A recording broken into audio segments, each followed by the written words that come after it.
This program features live coverage of an African safari and may include animal kills and carcasses. Viewer discretion is advised. This is why the Nkuhuma Pride is such a firm favourite. It's Kinky Tail.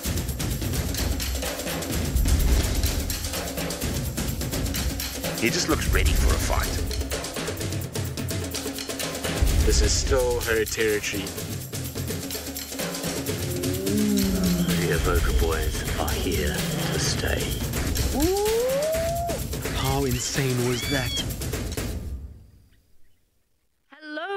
Hello, it is that time of the week once again. A very good afternoon to all of you and welcome to this episode of Safari Lives. Now, my name is Jamie and this afternoon on this blisteringly hot day, Dave is sweating behind the camera. And of course, it's time for us once again to talk about the amazing events of the past week. Now, every day, twice a day, whether we're here in South Africa on Djuma Private Game Reserve or across in the Masai Mara in Kenya, we get to see all sorts of extraordinary things. But not everyone has 6 hours a day to spend watching the safari. Not everyone really is able to stay up right into the wee hours of the night if they're in the wrong time zone. And so this is our opportunity to tell you what's been going on. So without any further ado, let's go find out where our animals are and what they've been up to.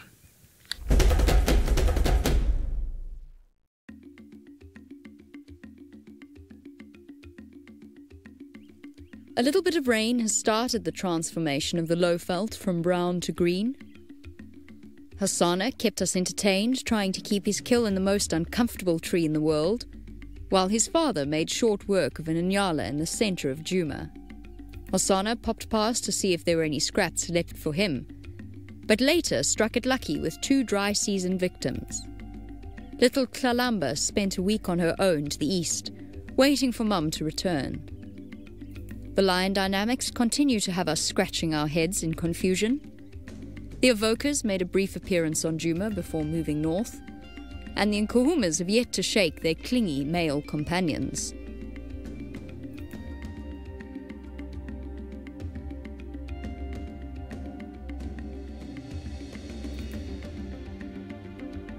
In the Mara, we have continued to spend time with the Sausage Tree Pride, and their cubs are growing in leaps and bounds. Young cubs and pregnant females should mean that the pride will not be moving enormous distances, which should, in theory, make them a great deal easier to find than earlier this year. So over the course of the next 2 hours, we're going to expand on what it is we've just showed you, and I'm going to try and keep this hyena skull on my head for the entire duration of the 2 hours. Remember to send through your questions on #SafariLive on Twitter. We're going to be talking all things hyenas, but since we're just outside the tent, we're not out right in the middle of the wild. Let's go across to Sydney so he can say hello.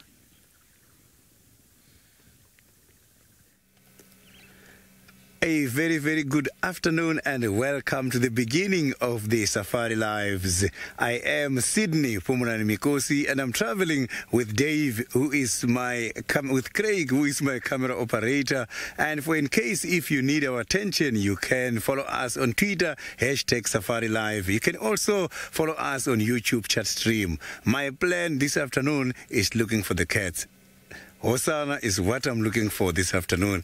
I was with him this morning and he just got disappeared somewhere around the quarantine.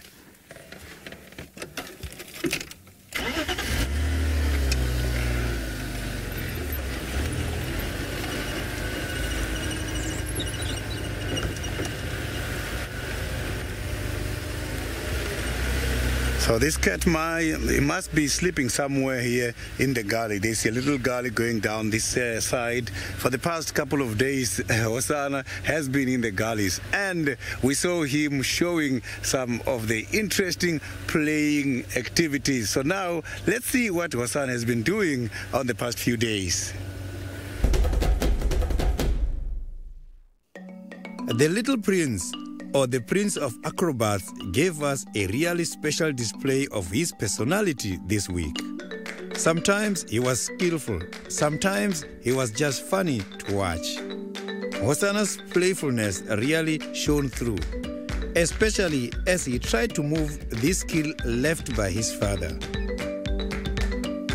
His ducks really were not in a row as he tried to catch some goose snacks, even though he still had a meal in a tree nearby. It was almost as if he was trying to play here rather than hunt. The geese have new goslings, and this adult was pretending to be injured in order to lure Hosanna away from the young ones. Once again, Tingana and Hosanna found themselves sharing a meal. This time, it was Tingana who did the kill of a nyala.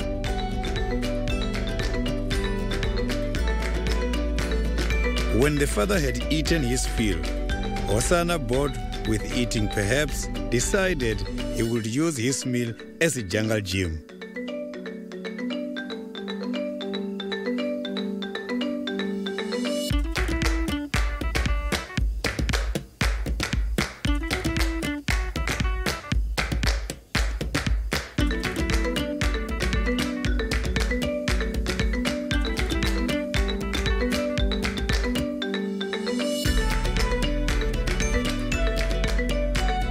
Then it was on to dung ball exercise. Rubbing against the herbivore droppings and urine is the usual behavior Hosanna had us in giggles with his hilarious antics when he tested the elephant dung.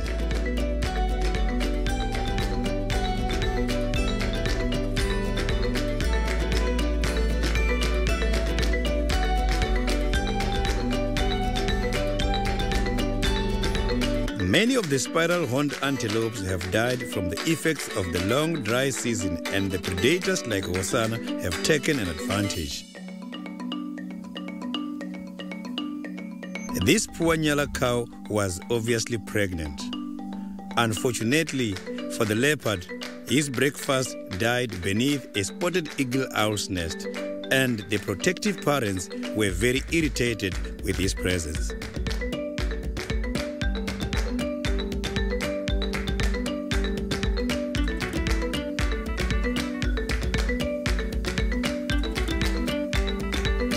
Hosanna ate so much this week that he even managed to share his meal with a hyena, after which the extension of playing and eating became too much and he finally settled down.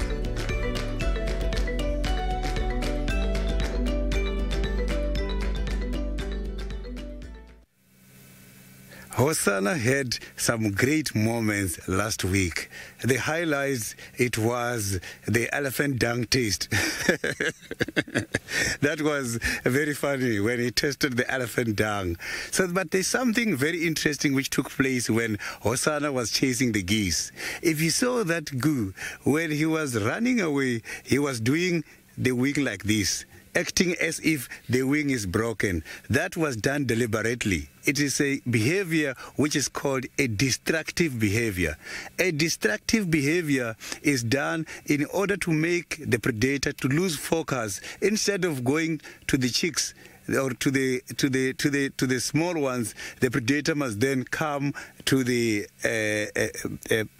adults who is not injured, who is just pretending to be injured, and then fly away. And that is what that Egyptian geese did to Hosanna. He was chasing they was going towards the direction of the goslings, and you saw that one pretended, and then his attention then came to the adults, as if the adult was an easy meal. That is how the geese managed to mislead Hosanna to protect the little ones. That was interesting.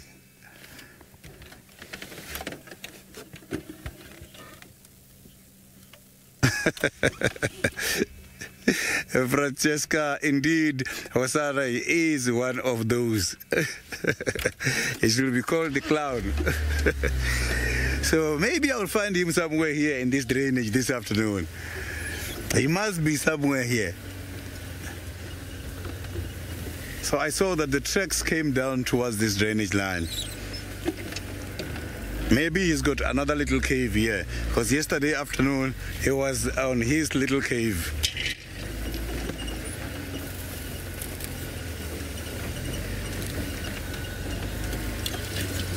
So by these gullies, it's not that very hot. So I felt that. So now let's go to Jamie, who is very interested on the hyenas. I am very, very interested with the hyenas. So interested, in fact, that we have a lot of stories to tell you this afternoon. So now it comes time to tell you what the plan is. And this is called hubris, by the way, and it's going to end in regret. But I'll tell you what the plan is for this afternoon. Now that I'm back and I've got a firm handle on what's going on with the hyena dynamics, we've prepared some clips and we're focusing in particular on the females of the clans. So we only really know of 5 females that we're seeing regularly at the moment, plus a 6th who doesn't quite count because she's not quite there yet. She hasn't fully blossomed into the sort of the prime of her adulthood. But what we really want to show you is some of the ways in which you can identify the hyenas that we're talking about, because for some of you, hyenas are your obsession. You love them as much as I love them, and in fact, if you could walk around like this all day, you absolutely would. But you can't, so you focused on looking at the spots of the hyenas, and to you, the hyenas are individuals. But for a lot of our new viewers, it really, I mean, like the sighting that we had at the den the other morning, it's absolute chaos. And to try and keep track of the hyenas is about as difficult as trying to keep my head still at this point. But good posture is very, very important to us here on Safari Live. So, you know, this is something that we're going to be very focused on. Right. I'm going to really focus now. Let's get a little bit of an introduction to the ladies of the Djuma clan. So this was a sighting that Sydney had on the 27th of August of this year. And I went through the footage and it just appealed to me so much because it's a really lovely example of the behavior between the various females of the clan. That's June over there. She's got Ntima by the leg. She's now going to drag her around upside down, which is so funny because that's exactly what we saw Ntima doing to Corky's cub the other morning. Then they went for a swim. Now, here's what the really nice thing is about this whole sighting, was that it actually had 5 out of the 6 females that I want to talk about today. Ribbon was there. Pretty was there. Pretty was the one who wasn't there. Ribbon's there. That is Ribbon and June ganging up on poor little Ntima and seeming to sort of try and drag her around the water. And then Hart comes in just to see what's happening. Now, just ignore the male in the back. It's not that we don't want to talk about him, but we're not going to talk about him today. So you can ignore him. He's as out of this as he was that morning. So all 4 of these females, now watch Hart play with Ntima. It's just such a touching sighting. We don't think of hyenas as animals that really play. But here they are gambling around, and it was really lovely to see a peaceful interaction. Oh, he goes Hart. Go, go, go, go. Oh, look. Oh. Falls over a pile of elephant dung. Now she goes dashing back. Do you know how hard it is to get a good screenshot of Hart? She doesn't sit still. Oh, barreling past. Now we're going to fall over Corky, which seems like a terrible idea, but in fact did not result in any kind of disciplining from the matriarch. Because it was just that. It was playfulness. So what we're going to do for this particular Safari Lives, and I couldn't do it. I tried. I didn't even make it through my first segment. I said to Dave I was going to do it for the entire 2 hours. I couldn't. So what we're going to do for the course of the Safari Lives is we're going to take each and every single female that we see regularly in turn. I have prepared some diagrams, but you're not allowed to see them too quickly. Okay. We're going to have a quick look. I've prepared some diagrams. See if you can guess who that is, those of you who know what we're doing. And we're going to go through each and every single one in turn. We're going to talk about Corky, Pretty, Ribbon and Ntima, June, and then Hart. And each and every single one has a rich history. I've gone right back to 2015. So there is plenty to tell you about. And hopefully after this, some of you who don't know our hyenas that well can walk away being able to recognize at least the females, because they are really the core of this clan. And at this point, with the clan being as small as it is, they are the most important part of it. The survival of these cubs means the survival of the Djuma clan, and it's essential over the course of the next few months. Michael, you say all things hyena, that you love it already. I'm looking forward to this. I'm actually really excited. I can't wait to show you some of the footage that we've dug up from the bowels of our archives. I'm very excited because some of these hyenas we've known since they were tiny, tiny cubs. Don't worry about the males. We'll get to them. You'll have to wait until I come back from leave, but I will get to the hyena males of the Juma clan. But sadly, for now, they're going to be neglected, as male hyenas so often are. Right, we're going to head across to Mr. Henry in the Masai Mara. He hasn't said hello to you yet, and I'm sure that he is absolutely dying to do so. Hello everybody, and welcome to this end of Safari Lives. For this week we are in the Masai Mara, of course, and this is the Sausage Tree Pride. It's 5 members of them here, 2 of the youngest and 3 lionesses. I don't know where the 2 very small ones are. I think these are the 2 slightly older ones. Yes, they are. 1 little lioness and 1 little male.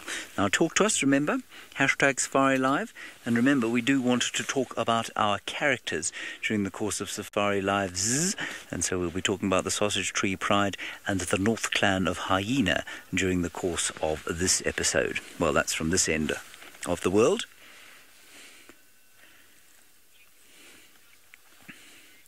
Now there are 2 of the cubs. They are the 2 slightly older ones, probably pushing about 10 weeks now. And of course there are another 2 little ones. We met the sausage cubs again for the first time in a little while. The 2 smallest, probably about 6 weeks old, are now confirmed as male. I remain more convinced than ever that lion cubs are the most adorable creatures in all the wilderness, although I imagine parenting them must be something of a trial. If I'm not much mistaken, Kinky Tail could also be pregnant, as is one of the other lionesses, so we could have a whole string of chipolatas to look forward to.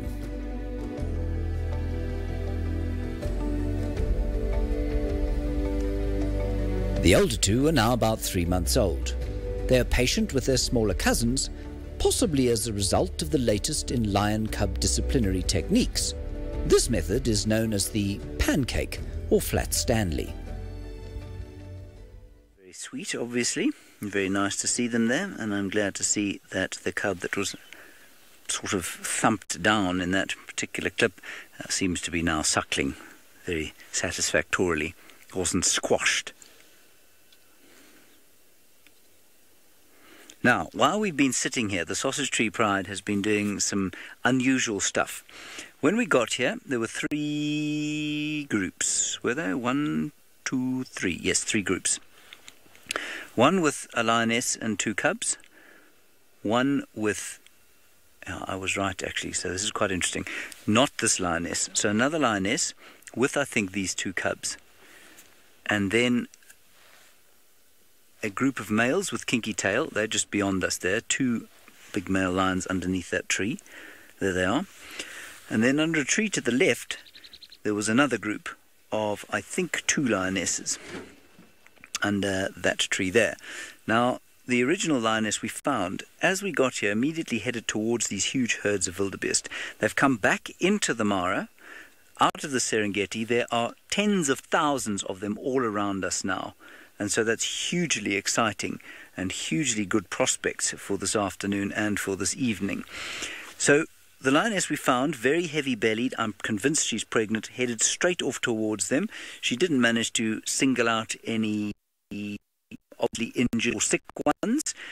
And so she and a friend kind of just beyond the tree there. So they're sitting over there. So we still have 3 groups of lions now. 2 over there, 2 males under the tree, and of course this beautiful group of 3 lionesses and the 2 cubs. So that's what's going on here. Just to reiterate, this herd of wildebeest, or this mega herd of wildebeest, has reappeared from the Serengeti over the last little while. It's very, very exciting indeed. And so hopefully we will see the other 2 members of the pride fairly soon, the 2 very little ones. And perhaps we might even get our very favourite sausage tree pride actually on the hunt. Oh, Rosalind, they won't be full-grown, the male, until he's 8, believe it or not. He'll be mature and he will hopefully have taken a territory before then, but he'll reach his maximum mass when he's about 8 years old. Female probably at about 4. And just like with human beings, of course, the ladies mature so much more quickly than the males.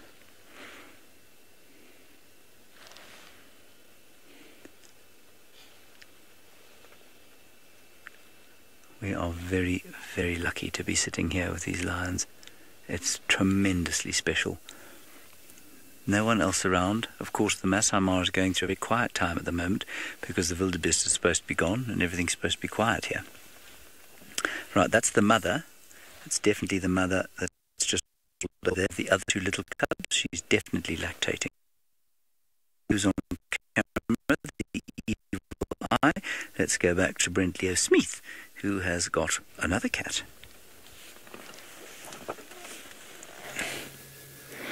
Look at this. You can just see this cat slinking away. And he's going to lie down, I think, in the shade there. But I'm talking very, very quietly because this is a very, very unrelaxed leopard. I think it's Kajima. But that's very exciting. I haven't seen that leopard in over 2 years. I'm Brent Leo Smith. I have Sebastian on camera, and we've got to be very quiet and move very slowly. Kajima has made a kill right in the corner of Juma, and during the day he's not relaxed at all. As you can see, he's been slinking away from us. So his kill is up in the tree. He's caught an adult impala in a marula tree. Can you still see him, Seb? And he's a little bit to the right and into some shade. But you can see how he was moving there. A very, very unrelaxed leopard. Pretty sure it's Kajima, and this is Kajima's part of the world. You might be able to get the kill up in the marula tree there, Seb. You can just maybe see it through the gap there. Looks like an adult impala. Now, as it gets darker, he will become more relaxed. He's actually not too bad in the dark. It's just during the day where he's... Oh dear, am I just in the wrong spot? Because I can see it from where I am. It's just behind there.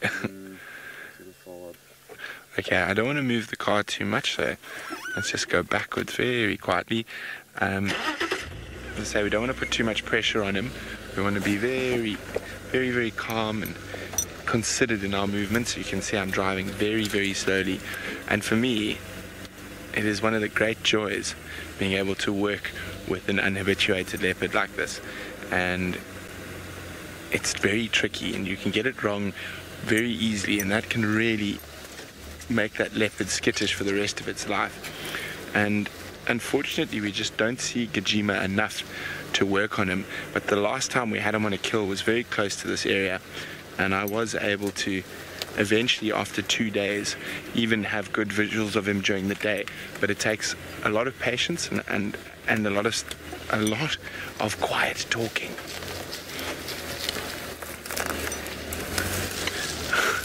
Gremlins is wondering, what does Kajima mean? Kajima means run away, and that's because that's what he does. So I'm going to move back up onto the eastern boundary. We might be able to get a long distance visual, but look, I'm still in low range. I'm moving very, very quietly, very, very slowly, so to not disturb him. And it's very exciting to actually be with a leopard like this, and it's not the type of leopard we see too often. If you take his behavior compared to Hosana, we saw a little bit of similar behavior from Tingana when he spotted the bushwalk this morning, but as soon as he's with the car, he's completely relaxed. But you can see here that this leopard is very unrelaxed, and that's because he's not found often, and a lot of the areas he lives in, sort of this northern side of Torchwood and into Buffelshoek, sometimes people don't drive there for weeks at a time. So unlike Juma, where we drive every day, he doesn't spend that much time on Juma. But what he does do, he comes in towards around Buffelshoek Dam and this corner here. Okay, I'm going to just slowly move along to see if I can get one last, well, not one last sight, but a sight of him, and then I'm going to find a little shady spot nearby, and I'm just going to sit and wait it out to see if he makes another appearance, and maybe as it gets darker, he might come out into the open towards his kill. But in the meantime, let's go back to Jamie, who's talking about Corky, the matriarch of Juma. I am indeed. Now, if anyone can habituate the leopard, I'm sure that Brent can. He might need more than just one episode of Safari Lives, though. Now, I've just been sitting examining my fingerprint underneath the microscope, just having a look at the different ridges and lines and actually marveling at the number of calluses I have on my dry finger. It's terribly awkward. There you go, that's my fingerprint there. It looks horrendous. My goodness, I need some moisturizing cream. But on a completely different topic, why am I talking about fingerprints? For our new viewers, each and every single hyena has a unique pattern of spots, as unique as the ridges on your fingertips or my fingertips. Every single person is different. Every single hyena is different. Now, where to start when talking about the Juma clan members? Well, there is no better way than to start talking about the top level, Corky the matriarch. Have a look at Corky from 2015. That's her over there. Look at her ear and look at the bite marks. Now, that was when I think she at least opened up that tear on her left ear, which is such a defining feature of this particular hyena. So this is her when she had D1 and D2 at the Mvubu Road Hyena Den. This is her now returning triumphant to her den after the brutal Voca male attack, which of course will probably leave a scar, which I think will have disappeared very, very shortly. There's a lovely close-up of her torn left ear. Now, Corky's a tricky one. Actually, no, let's rephrase that. Corky is a very easy one. That ear is really all you need to see to know that you're looking at her, and that the spot patterns really become irrelevant when you are dealing with an ear just like that. But let's start basic. She is so easy to identify. So this has taken me a considerable period of time, but this is what I've been drawing up for each and every single hyena. So I haven't done the males yet. I haven't got around to the males, but what I've done is essentially highlighted the spots that to me stand out. Now, typically I tend to look at the patterns on the shoulder of the hyena, but really for Corky you don't need to bother too much about that. One thing I have noticed about her is that she has a very spotty belly. So whenever you see her suckling, you can actually see the spots extending all the way down right across her belly in a way that you don't see with a lot of other hyenas. She's also, I find, quite greyish in colour. Although she is getting older, she's getting on. She was born in 2009, if I'm not mistaken. And then most importantly, that there. That notch out of her left ear. Remember, you're seeing the image mirrored. So that is Corky over there. And then a little flap, which I've overemphasized. It looks a bit ridiculous. A sort of a little, I don't know how to phrase it, a dangly bit. She's got a little dangly bit out of her left ear. There we go. So that is Corky. Now, I was going to say maybe we go back and have a look at her, but I think that Corky's probably the easiest of the hyenas to identify.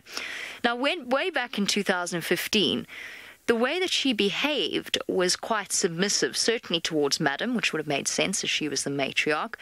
But I was watching the footage and I noticed a little bit of vying for dominance with Pretty.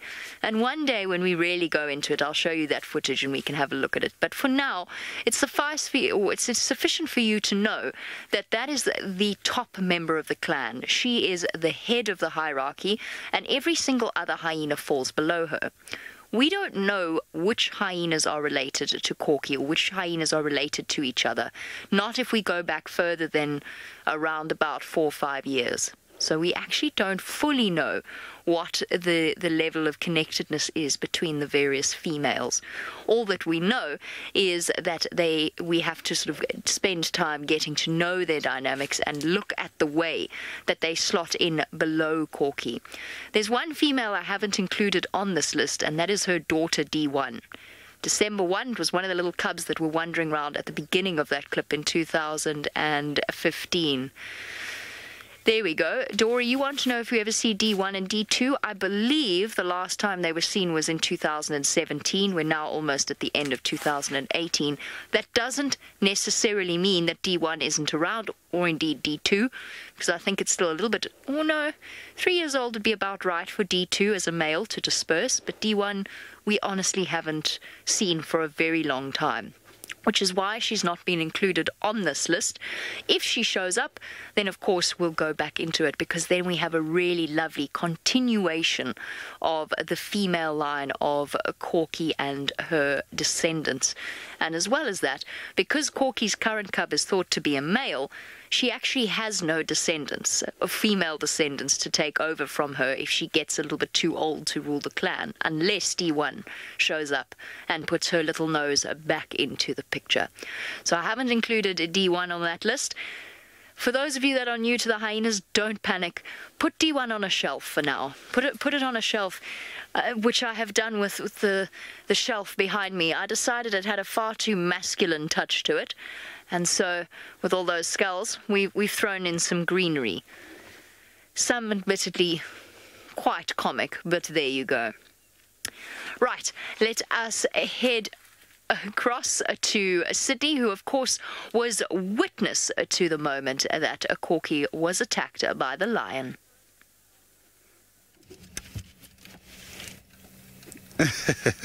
Look at that. I've got a surprise here under the shade. You can see he is now yawning. We have just managed to come across the lovely little chief Hosana, who is just now under the tree here. So it's time for him to rest at the moment.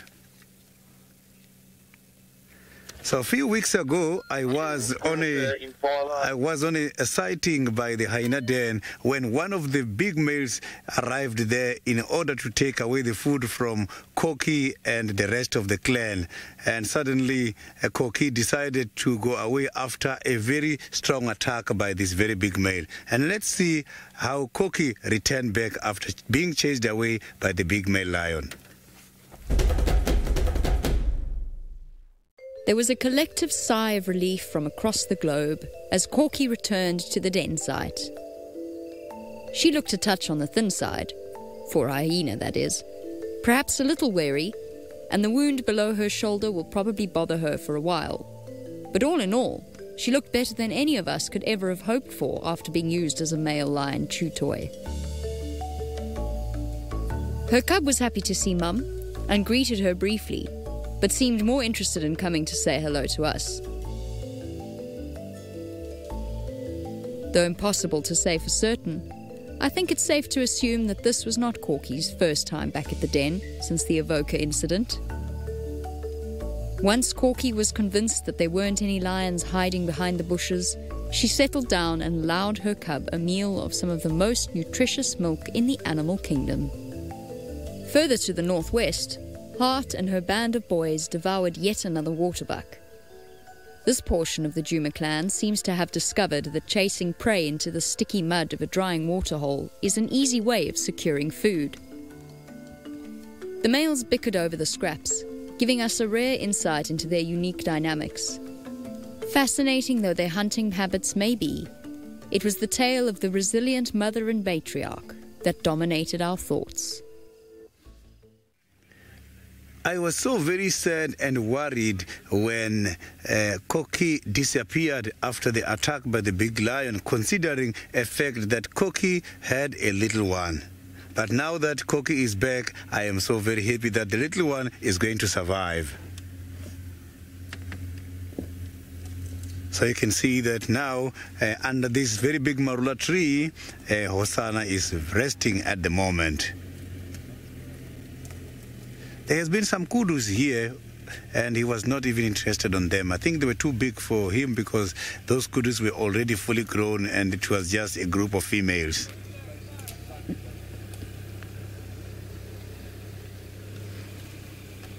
So this cat is very much interested on play these days. Yesterday I also saw him again playing, and this morning he was also playing again. So he's getting bored these days.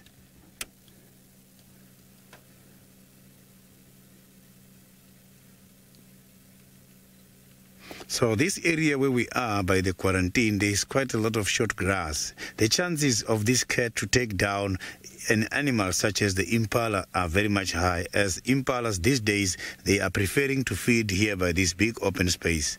There is quite a lot of small green trees recovering the leaves at the moment, attracting those kind of animals to come here.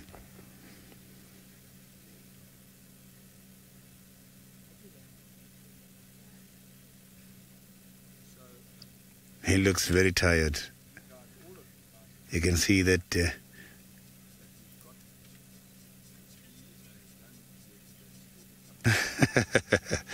Roshni, Tingana is still my favorite cat, but now definitely my interest is stolen a little bit by Hosanna at the moment. Look at that. Hosanna is cute and is growing very nicely. This cat looks so healthy. He's well fed.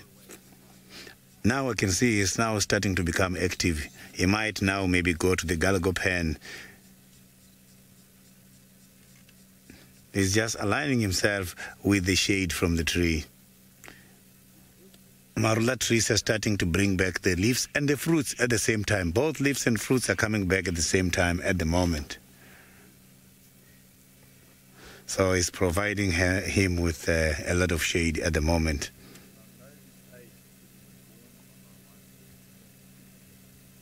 So it's time for grooming now. So cats normally before they wake up, they're so very clean and they must have to groom themselves. Because Hosanna is solitary, he's going to have to do grooming by himself. But most of the cats who are staying in pride, such as the lions, you'll see them grooming each other. So grooming can be reciprocal.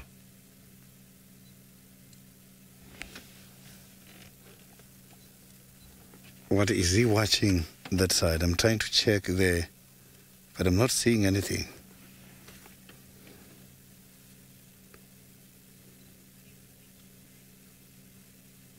So now let's go back to Brand, who is now driving around.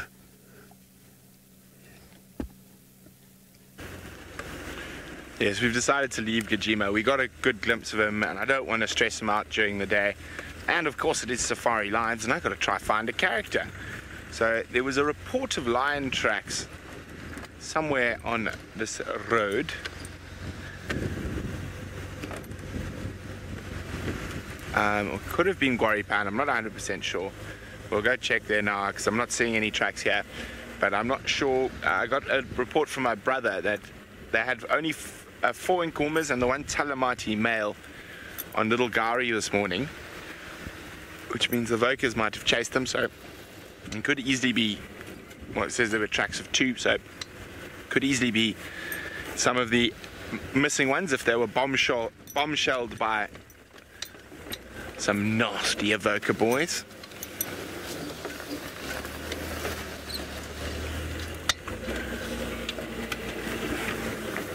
Okay, so while I scan the ground for these lion tracks and maybe take a little stroll into the block, let's go see what the Nkumas have been up to this week. The Talamati male is reaching sexual maturity, although he hasn't quite figured out exactly what's happening just yet. Amber Eyes seems to be coming into estrus as well as one of the sub-adults, all 3 together causing some confusing times. However, this doesn't seem to be affecting the dynamics of the pride.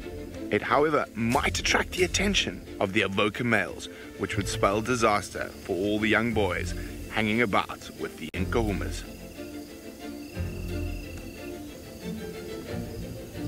The Mangy Mungen males still haven't been fully accepted into the pride and are often seen lying a short distance from the rest or following slowly behind.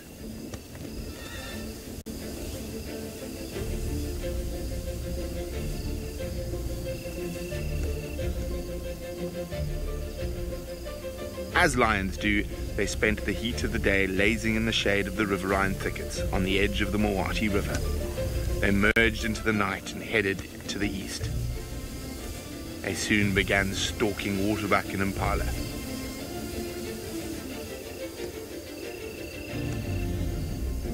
The over-eagerness of the unwelcome Mangen males ruined the hunt, and we left them hungry and hoping for success later in the evening.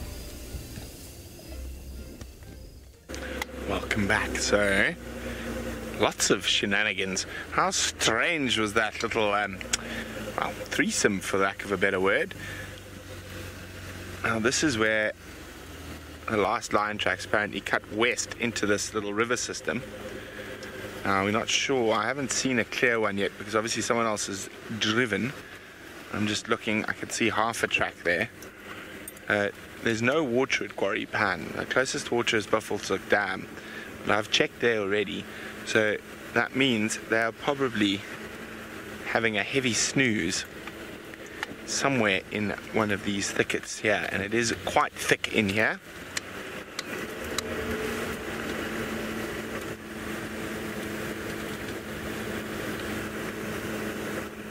Yes, it is. It's not a good line to be a Mangeni male. Times are tough. I'm still not convinced that all three of them are going to make it. So one will definitely make it, but two, I'm still not 100% convinced that all of them will make it. But hopefully they do. I'm just keeping a very close eye on here. Might be worth taking a little stroll into the river here. You can see someone stopped and reversed and had a look around here. So this is obviously the spot where the tracks disappeared. Okay, well, I'm going to go a little bit further down and walk up the river system from the bottom in case they've walked further. While I do that, let's go see what Jamie has to say about the hyena named Pretty. I have lots of things to say about the hyena named Pretty. First of all, best name ever because she is a truly, truly attractive female. Secondly, she comes with a fascinating story. If indeed she is the daughter of the previous matriarch, Madam, she's seen something of a fall from grace over the last few months. So in theory, she should have inherited the title of matriarch. She hasn't. Corky has that title. So it's been interesting to watch them because the two of them, while Corky's definitely dominant, they actually have something of a friendship, in my opinion. From what I've seen in the way that they interact with each other, I actually think they quite like each other. They're not quite as close as Corky and Ribbon are, to my mind, knowing or seeing just from observation, but they are very, very close, and they seem to have that synchronized cycle where they've both had cubs at exactly the same, or almost exactly the same time, for the past 2 litters. I know that Pretty had a previous litter between November and now. And November, I'm not talking about the month November, I'm talking about the cub November. It gets a little bit confusing. Let's not overcomplicate things. Let's go and meet our second female of the Juma clan, whose name is Pretty. I had to give you this shot from 2015 just because I think it epitomizes the joy of being a hyena. This is Pretty at the Mvubu Road Hyena Den, and I think she's absolutely hilarious. All right, a pause there for me, Megs. So, at some point, or in 2015, Pretty had these beautifully intact ears. She doesn't anymore. She also has a massive scar across her right cheek. That will probably disappear. But just have a quick look at this, if I can show you, before we go into looking at the side profile of Pretty. There's something that stands out apart from the notches of her ears, and that is the arches of spots across her shoulders. Now, what I'm showing you is my way of recognizing the hyenas. So let's say Pretty's ear, you couldn't see it on this particular occasion. Have a look at the curves around her shoulders, both on the left and the right-hand shoulder. She's got this sort of beautiful curve of spots. And then, of course, on her left-hand side, she's got 3 that run up towards her neck. The biggest giveaway is that ear. So the ear notch over there, you can't really miss it. That looks nothing like Corky, but I never claimed to be an artist, and I traced these anyway. I didn't draw these freehand. I'm not going to claim any credit for that. I would love to. Okay, so have a look now, pretty. So there we go. There's that scar across her cheek. I haven't drawn that in because I don't think that you really need that. But that thing across her ear, there you go. Look at the arch over her left-hand shoulder. Perfect. See? See how those spots go? There's 3 that start right at the front at the joint of her neck, and then it arches back over towards the rest of her. Now, she's a very spotty hyena. Some hyenas are less spotty than others. And I'm talking about spotted hyenas. But she's a very spotted hyena, so if you're looking for clues, look at that arch across her shoulder. All right, and that's on both the left-hand side and the right-hand side. She's got that beautiful arch. And there she is, proud mother of 2 little raisins. For surely they are raisins, those cubs. They really, that's exactly what they look like. The one in particular was very pruny. They obviously are no longer pruny, and what's fascinating is I've noticed, and I think some of you have as well, one of her cubs has got an arch of spots over its shoulder. Now, I have absolutely no proof of this, and I have never managed to find a scientific article that shows this, but I believe that you can actually see which hyenas. You can't exactly confirm it, but you can take a guess and say that hyena looks like it might be related to that hyena.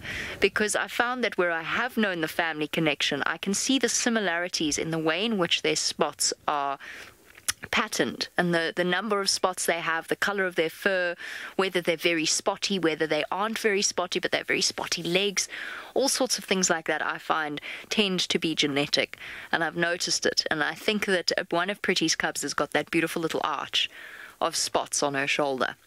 So you can ignore all the other spots. You don't have to learn any of them. How cool is that? Ooh. James, you want to know what the theories are as to why the Djuma clan is so small? There's a couple. There's one theory that I've spoken about with some of the other guides, is that we actually only see a portion of it, and that there's more of them towards the Torchwood side and Koro side, Kruger or Manuletti. I don't necessarily buy that. I really feel with the amount of time that we've spent at a den site, we would have an idea of the individuals that come and visit. So I really don't think there are more than we think there are, or at least that we see regularly. There might be 1 or 2, but not enough to really account for the size of the clan. I think something happened with the loss of Madam. I think that the Djuma clan was always quite a small clan. Maybe something happened, a spread of a disease, or maybe they were a split from a larger clan at some point and it took time to increase in numbers. Then Madam died last year. Gwen and Scarback went shortly after. All 3 were very old hyenas. I mean, Madam, if you looked at her, she'd been through the wars. She really had. Corky's starting to get the same look. It's not an easy life being a hyena. And maybe it's just taken them some time to build up the numbers. And sometimes what happens is you get too many males born, especially with high-ranked females. They often give birth with low-ranked females, they often give birth to males. I don't know why that would explain the size of the clan. Just perhaps a lot of them disappeared and dispersed off. Actually, there's a thought. What happens if it was a split of low-ranked females from another clan? Now, typically, low-ranked females tend to, not always, they tend to average out having more boys than girls. Maybe that's what happened. Maybe they're low-ranked. That hasn't quite stabilized yet, and they had a lot of males, and the males dispersed. I don't know. I'm really just spitballing ideas here. I have no better idea than you do. I quite like that theory, though. Mr. Nom, you want to know who the high-ranking male is in the clan? I confess I haven't spent enough time closely watching the males. I can tell you that Tsaka is very popular with the females. That doesn't make him the highest ranking.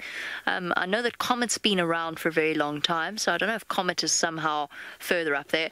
Oh, by the way, I'm talking about immigrant males, because if Corky's cub is a male, that is the highest ranked male of the clan, full stop. But if we're talking about the immigrant males who fall in right below the clan's hierarchy, I think Saka's quite high up there. Just by the way the females treat him, doesn't necessarily mean he's high ranked, but he spends a lot of time with, I found him with Pretty the other day. It was quite lovely. They were sleeping together off in the bushes. And then it would be Bella, if he was still around. I don't know where Bella's gone. I imagine that he's dispersed. That was Madam's son. It would be Corky's current little boy, November, would be quite high ranked. And D2 would also be very high ranked if he was still around. I don't think that he is. But all of those are males. All of those are natal clan males, meaning they will most likely disperse, but not necessarily. If they don't disperse, they retain their rank, and they basically give up quite a lot of mating options in order to stay within the clan, be very, very high ranked within it. I think. Yes. Paula, the lower ranked males do have a chance to rise within the clan. They can actually fight their way to the top, but that's quite unusual. Most of the time they stay at the bottom, bullied, until another male from the immigrant male line. So think of them as separate to the natal clan males, who will never ever lose their status unless they immigrate. From the immigrant males, if one dies or one actually decides it's got better options elsewhere, which doesn't really happen often, then every male shifts up a slot. Or if another male comes in, then obviously it goes to the bottom of the pile, and that male is sort of psychologically and physically lifted up in the ranking. So he suddenly, finally got someone to bully, which is going to make his life that much better, because at least he's not right at the bottom of the pile.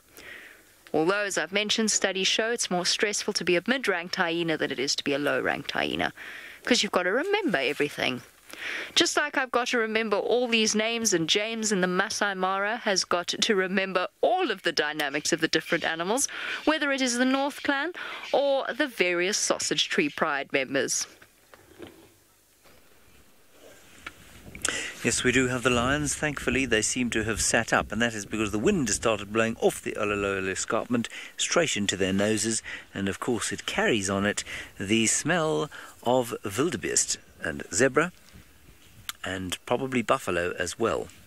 Now this chap is in, I've seen this once before actually. I had a dog that had the same problem.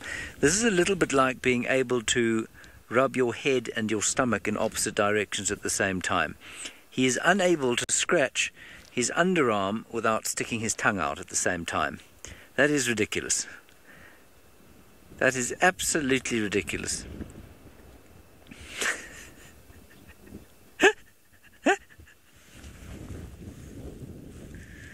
Now this is one of the Oldonyo Payek males, as far as I can make out. I'm going to say a male of around about 6 years old.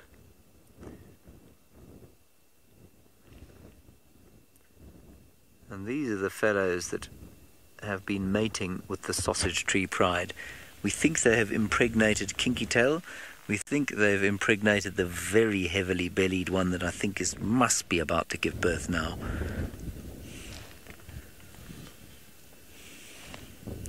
Now I bet all of you are thinking, oh, that's a big male lion. And I'm going to tell you that he's not that big actually. He's actually relatively small. Very beautiful. And interestingly has a darker mane than his cohort. There we go. I remember the two dominant male lions of Djuma for a time, the Matimbas. One of them had a red head, a bit like the one on the right there, and the other had a much darker mane. He was called Hairy Belly. And one was definitely more dominant over the other, which is unusual in a coalition. I'm not sure what the story is here. Incidentally, the Matimba males apparently are still alive, if you can believe it. For those of you who've been watching a long time, you'll know that there were two magnificent males who went into retirement, basically, at Londolozi. They didn't really have a territory, although females wandered through or past where they were for a time. They mated. I'm not sure if they sired any further cubs. And they're apparently still alive in the far west of the Sabi Sands. They're not looking great, apparently. They've lost their manes just about entirely. But you know, some of us get bald when we get older. Now, one of the lionesses moved off over here, and I think she's going to fetch the little cub. So while we go and see if we can find them, let's go back to Sidda's and the little chief in the shade.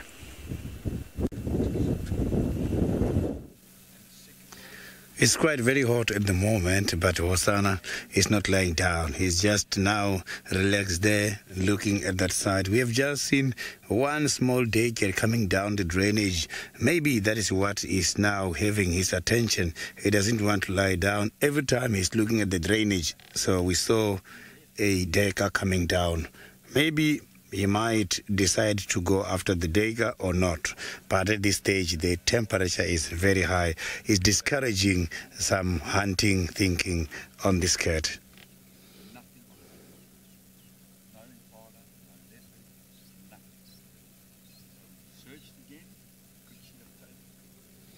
So it's just that now in front of this cat is densely populated.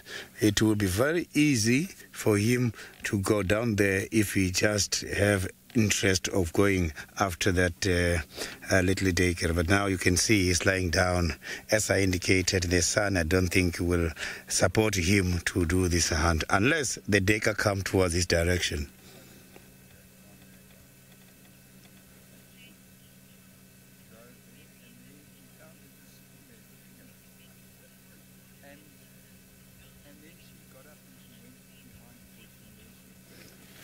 JC Charles, that is highly impossible. So when it comes to the males, it doesn't work. Males don't welcome any other males in their territory. Extension of the territories of the same sex to the males, they don't allow that. I'm sure that Hosana might be having a thought that he might inherit the territory if anything happens to Tingana. But that I can promise you, there are other males in the area such as Ukumori, who are always coming and going, who can also challenge Hosana whenever the opportunity arises to take over the throne for this area. So it's not going to be easy for Hosana to take over here. And considering his experience, that might also minimize the chances of winning the territory, because those other ones such as Ukumori, they've been around for quite a long time. They know the tricks. They know they can fight. And at this stage, Hosana is afraid of Hukumuri like you won't believe. I was once on a sighting where Hosana was chased by Hukumuri some few months ago.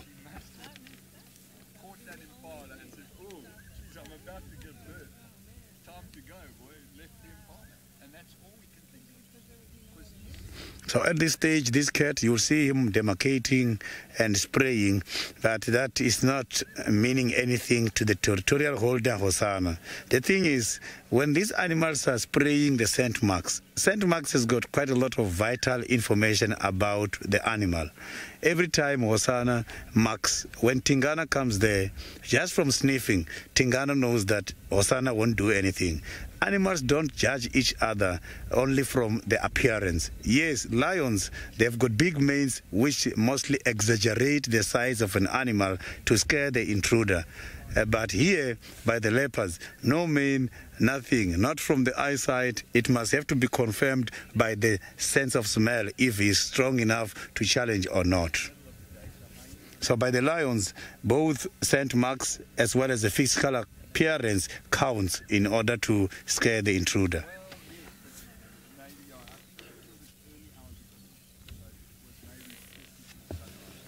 So now let's go hear more stories about the hyena called Reuben.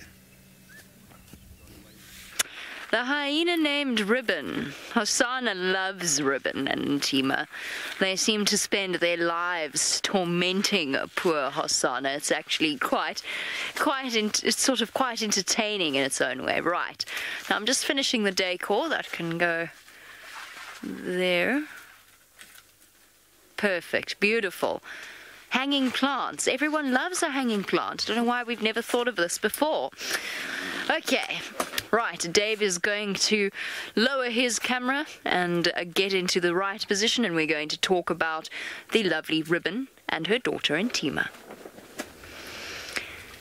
Look at this, all the way back from 2015, there's a young Ribbon.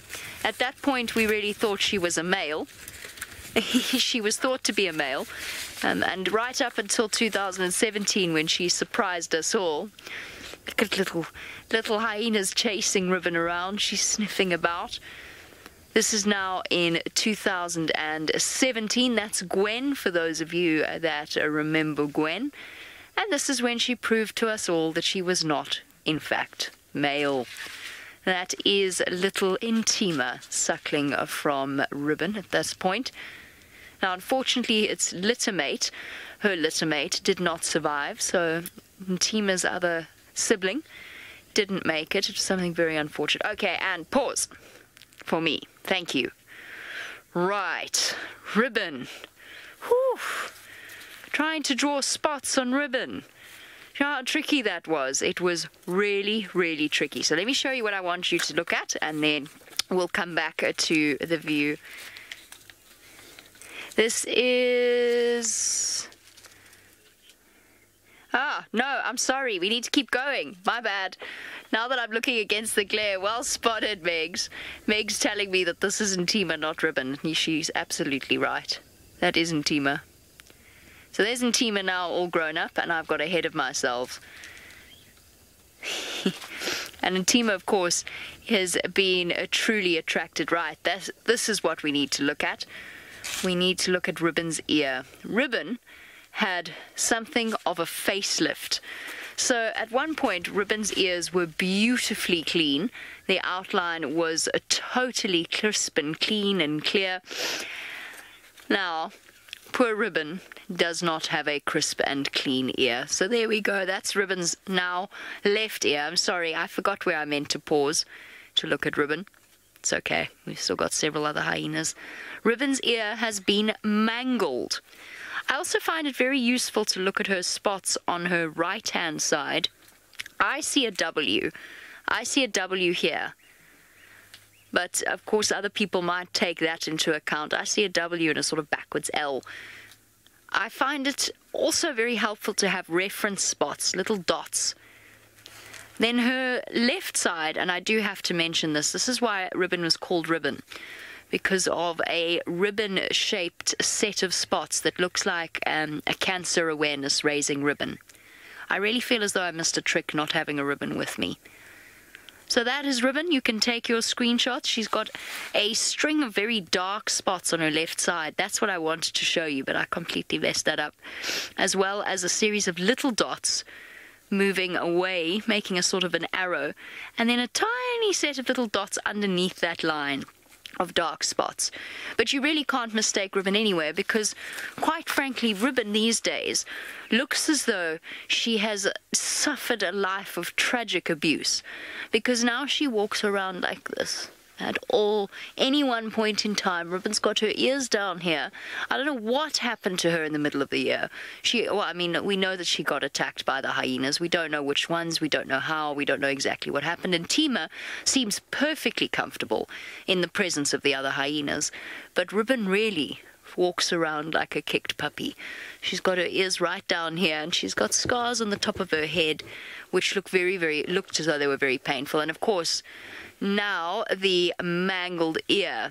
Now, I cannot see the preview well enough to actually double check, Meg, so let's risk it. Let's have a look and see. There we go. That's Ribbon. That is she. That is her. That is when Intima was still little. So Ribbon is not the hyena on the left. That is Gwen.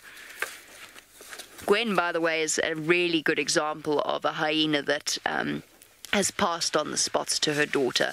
But look at the line, the stripes or the strip of spots on Ribbon's side. You can see her really, really clearly. And then look at the tiny little spots that I was talking about underneath it.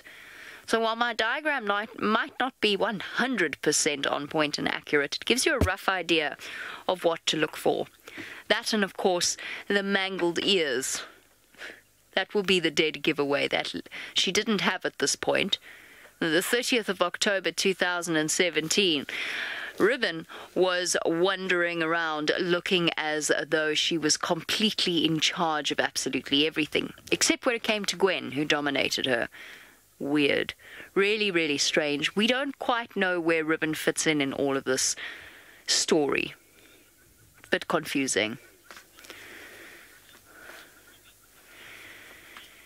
B. Wilson, no. I can't say that I've noticed personality traits that have been inherited between mothers and cubs or offspring. And the reason that I'm relatively confident in saying that is because so much of a hyena's personality, as we think of it as their personality, is shaped by their upbringing. So the psychology of being either a low-ranked hyena or a high-ranked hyena. Obviously, they still have personalities. Something in Waffles of the North Clan snapped, and she overthrew the previous matriarch and went from the bottom to the top, which is completely unheard of. So I don't know exactly what it is that made her do that, but there's clearly personalities within them. But I haven't noticed any kind. Pudding would be a really good example. The Adventures of the Christmas Pudding is her full name. She's a hyena in the Masai Mara. Her mother is Clever Girl, one of the lowest ranked hyenas in the clan.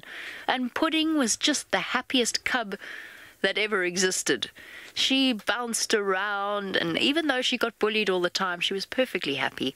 So they do have their personalities, but it is shaped by their upbringing, and obviously under a benevolent matriarch, The Adventures of the Christmas Pudding, or Pud, let's face it, we all called her Pud, was quite a happy little creature. Right, let us jump on board with Brent, who hasn't managed to find the lions, I don't think, but I think he spotted a reptile for you. Indeed we have. Megan either said Blou Koppermunder. We were talking about strange Afrikaans names earlier today on the Sunrise Safari, but it's a blue-headed, I don't know what a Koppermunder is, but in English it is just a tree angama.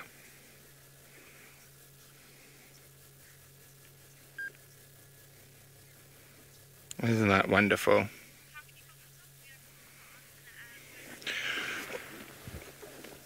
Now, oh, and there he goes. Maybe we can get a better view of him without that harsh light as we go around. So, the lion tracks, I saw one track in the block, but I think they're quite old. So I'm not going to waste too much time looking for them. I think those are from a couple of days ago. Oh, there we go, got him through there. There's a little gap. A little bit more forward. You can now see his lovely blue head, where he gets that Afrikaans. Oh no, there's sticks in our way everywhere. Let me try reposition for you, Sebastian. No, I'm going to go round and forward, round the tree.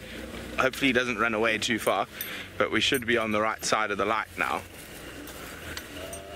Hey, he's going. We're playing round and round the leadwood tree, round and round the leadwood tree, round and round the leadwood tree. No, really, we're going round the leadwood tree again. Now the light's bad, but it should get good as we come around the corner. There we go. That's how you wrangle a blou-kopt Koppermunder. One of the bigger lizard species that we get here, of course not including the two monitors. Now, females lack that bright blue head, so it's a boy, and he's got the bright blue head to, you know, woo the ladies. And if you look carefully at his feet, you can see there's incredible claws that enables him to scramble straight up vertical tree trunks. The most minuscule, whoops, he's scuttering around. The tiniest little gaps and crevices he's able to sink those long claws in. Oh, maybe he's hunting. I think he sees some dinner. Very cool looking lizard there. Oh, he's got an ant on him. Roshni says such beautiful colors. Indeed they are. And look at that. That incredible blue to find in a reptile. Looks like he left a bit of lunch on his bottom jaw there. Doesn't like ants. The ant ran over him. He didn't want to eat that. Of course, they eat a whole various load of different things, but mostly insects. But not ants, or not those ants. You can see them all running over him. Maybe that's why he was jumping, and the ant bit him in the armpit. There we go. Very, very cool. Incredibly strong little creatures. They're about 10 or 15 centimeters in length. It's not too small. But anyway, as I was saying, we didn't have any luck with those lions. I don't think the tracks are that fresh.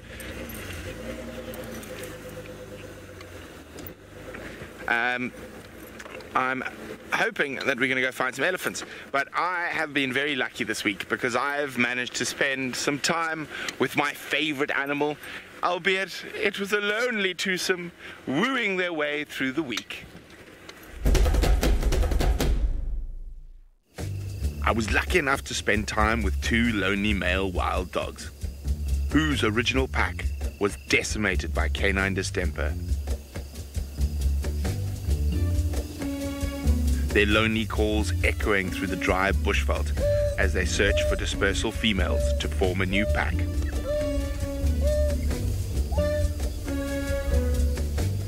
So intent on their search for females, they completely ignore hunting opportunities. I really hope these boys are lucky in love soon. Oh, oh, oh, oh. Shame, boys, looking for love. Yes, I really do hope that those dogs find some dispersal females and form a new pack and come live on Juba and have a den here. Wouldn't that be wonderful? Next year, of course. They got to find the ladies first. Wild dogs normally only den in about May, June during the dry season. But it would be wonderful to have a den on Djuma or Torchwood or Chitwa. It would be very exciting. Would the cars be able to keep up? That's the problem, I think.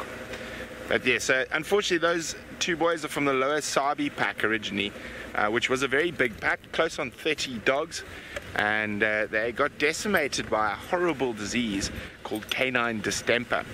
Now, wild dogs get it from domestic dogs, and it being such a highly social animal, with all their greetings revolved around nipping and licking in the faces and regurgitating food for each other, a highly contagious disease like distemper spreads through a pack very, very quickly. Now, so unfortunately those are, I think, if I remember correctly, the only survivors. There might have been one female who survived as well, but then they're most likely related. So very, very, very, very sad story, but hopefully it's got a happy ending and they find some girls to make new wild dogs with. There were a lot of elephants as I came out this afternoon in this area. Now, of course, there's not one to be seen, but I'm sure I'll catch up with them. Maybe they've headed towards Treehouse Dam. It's the closest water to where we are. We're sort of halfway between the dam cam and the water and Treehouse. So who knows, maybe we'll see Mr. Tingi Nana as well.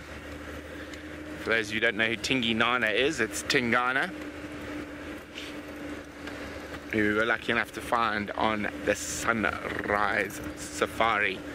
Now, a pride of lions I have spent an inordinate amount of time with was in Kenya, and they are called the Sausage Tree Pride, and James is with them now. They are indeed a pride of lions that Brent spent a lot of time with and did great work with. We're sitting now with one of the lionesses sitting on a termite mound calling, no idea who she's calling.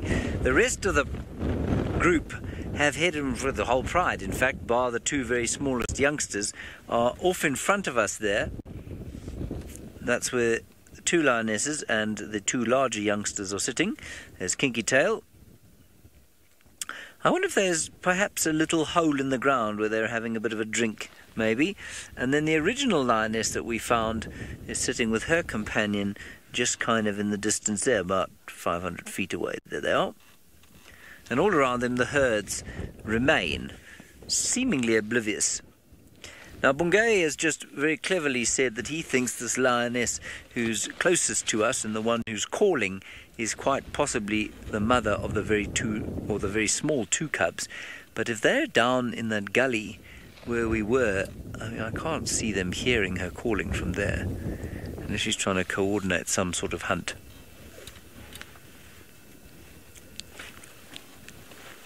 Now, the Sausage Tree Pride is probably going to hunt as it gets a little bit darker.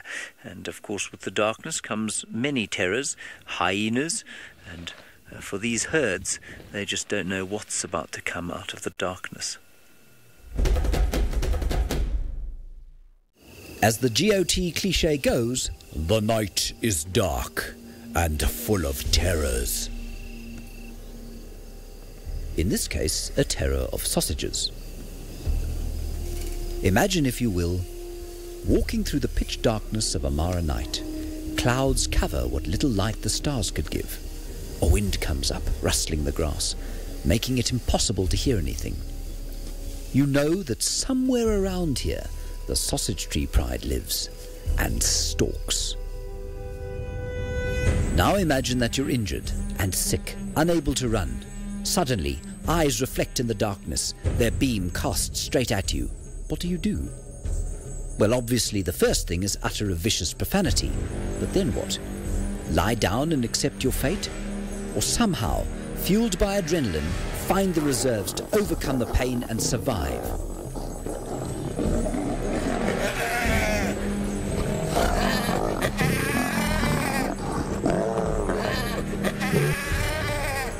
Even if it is just for a little while longer.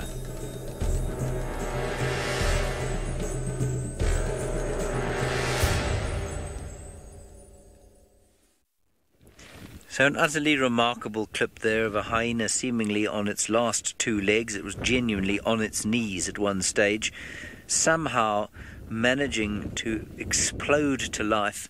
And I've no doubt it was left alone because it bit those lions. It bit all of these lions who tried to attack it, and they decided it was probably easier to just let her go, or let him go. Not sure what it was, male or female.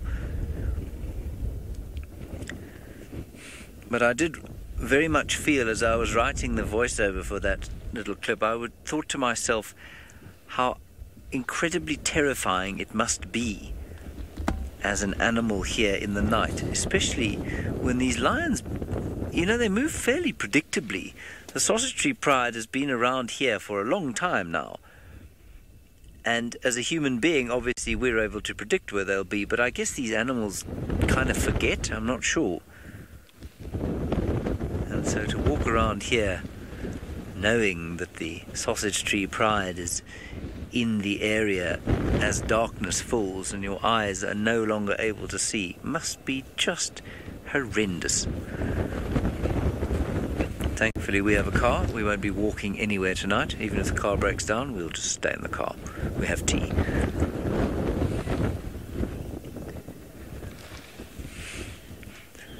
No, TH, I've got no idea what happened to that hyena, I'm afraid. Absolutely no idea whatsoever.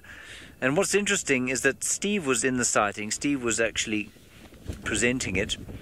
And he said that that hyena bit at least not 5 or 6 lions, but bit lions at least 5 or 6 times. And that's why they let it go. And obviously we showed you the kind of shortened version of it all, but it went on for a little while. And eventually they just left her, or him. But I can't see that hyena surviving for long. I mean, to be walking on its knees like that is very odd. Very indicative of a serious injury. Now, it's fascinating here as well, of course, because, I mean, I know I haven't been in the Mara for a long time, but I have been watching what's going on with Brent. And quite interestingly, the Pride, I think, has birthed at least 2 cubs that belong to Kipuli.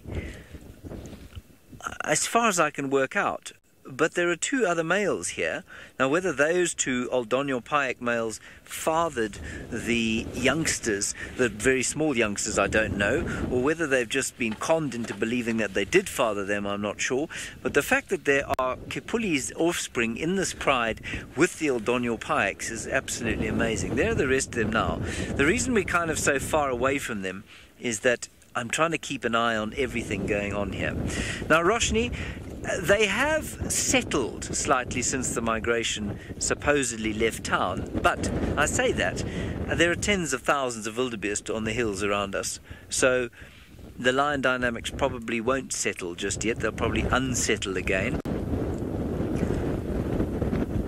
And as far as I can work out, they now live quite a long way south of where they did when Brent first started following them at the beginning of this year.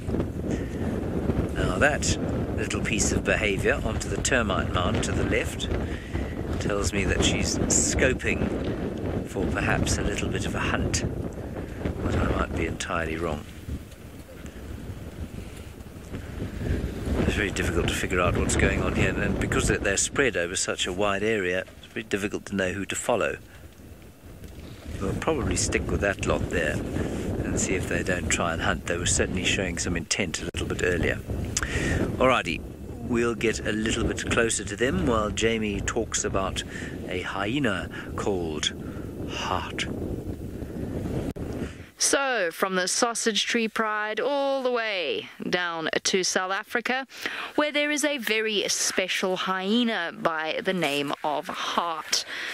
Now, Heart's name is going to be a tricky one to explain, but for those of you that are experts in hyena identification, we'll give it a go and we'll try and see whether or not you can spot the heart, because her heart is actually in the negative space between the spots. I haven't drawn it on the diagram because it was far too complicated and I'm not that accurate. Right, without any further ado, once again, meet Heart, one of my absolute favorites. The reason that I love Heart is because she was a boisterous little cub back when I first started in 2015 at SafariLive. So she grew up with Bella as well as her brother Sol. Bella, of course, being Ntumbela, the son of Madam. And she grew up as a very boisterous little cub, not only with those two, but with June as well. So we'll talk a little bit about June as well. Now, Heart, once upon a time, was one of the most beautiful hyenas that you ever did see. A rich reddish colour and very, very spotty. But now, this is the most identifiable feature of Heart there. That notch out of her right ear, it is perfectly square. I love it.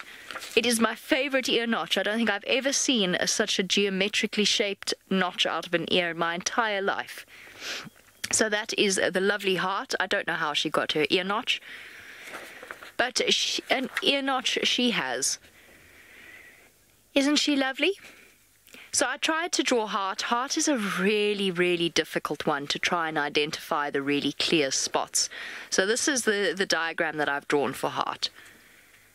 So she has a sort of the same, especially on her right-hand side, which is, of course, over there. She has a very similar squarish pattern, sort of circle square. Does that make sense? What's a circle square? A circle square. She's got a circle square in the same way that her mother Gwen had, along with some little dots in the middle, and a sort of a shark jaw on her bottom. I know what I mean. It does look like a shark bite. It looks like the graphic of a shark bite.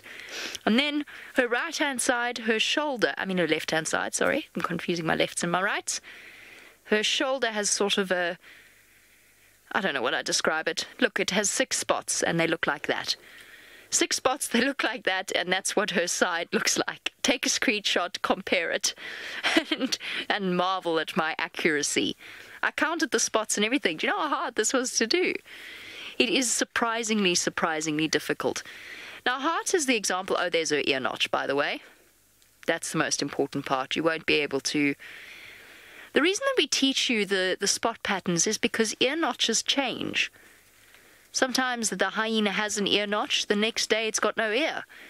I mean, hopefully that doesn't happen, but it does, it's been known to happen. So the end result is that you suddenly look at a hyena that you've never seen before, but you do in fact know. And spot patterns are very important even when you have a notch in an ear.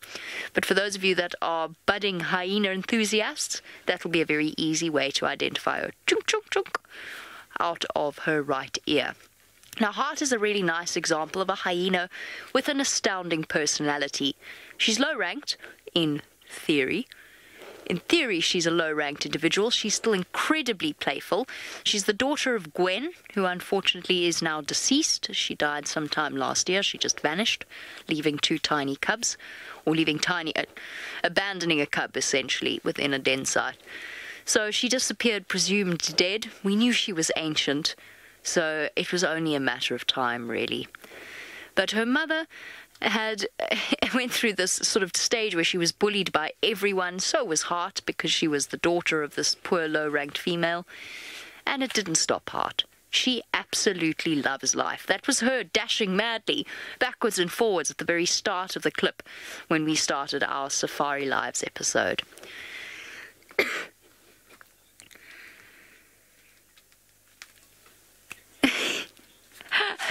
Sorry, I was mid-cough, and then I had a question from Mr. Nom, who would like to know whether or not it's true that low-ranked females don't produce as much milk as high-ranked females.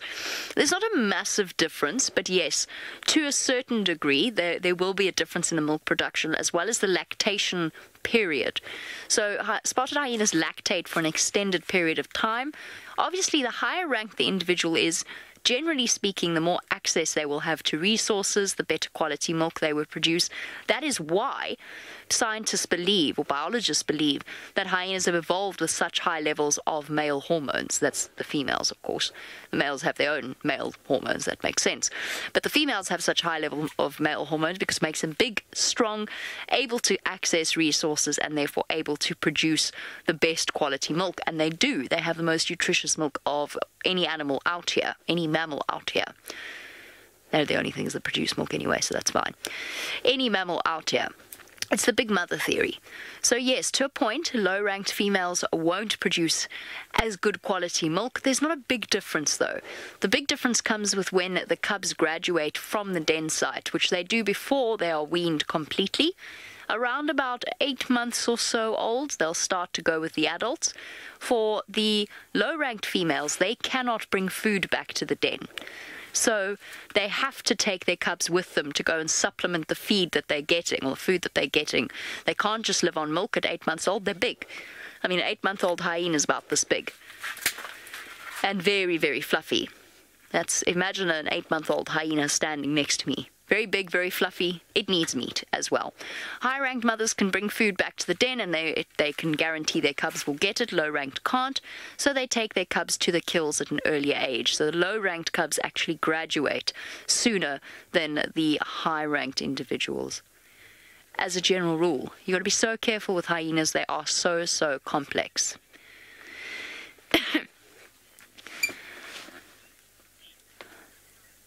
A bright night, you want to know if the higher testosterone levels will produce more male cubs. Not necessarily, no. As far as I know, there is some connection. I'm trying to remember exactly how it works. There's some connection between the hormone levels and the hormone levels in the cubs. But what you will find is that high-ranked individuals will provide their cubs when they're in utero, when they're still fetuses, with really, really high levels of hormones that provide that little extra level of aggression. But it doesn't necessarily mean that you'll get males or females. So obviously the sex is determined upon mating, and as far as I know it works, I must double check this, so I might be wrong, but as far as I know it works in the same way as humans, that the chromosome, the male chromosome, comes from the male. But I have to double check that. I'm not 100% sure. But yes, the female's hormones, if she's high ranked, will affect the cub in some way. Bigger, stronger, more aggressive from the moment that they are born. And they are, of course, born with fully erupted teeth, eyes wide open, and ready to battle with their sibling for the best access to mom's prime suckling position, which is right up against her belly, safe and tucked away, with the low-ranked cub that is then bullied a little bit, will then lie on the outside. So I must double check exactly what the hormone levels do, because obviously I mentioned the connection between low-ranked females and the fact that they have more males, which makes sense, because what's the point of having males, or what's the point of having cubs that are just going to perpetually be stuck in a low-ranked position? Better to have males that will go off and search for better opportunities. Speaking of a male that is in search of better opportunities, that sounds terrible. Let's go and see what animal Brent has found for you.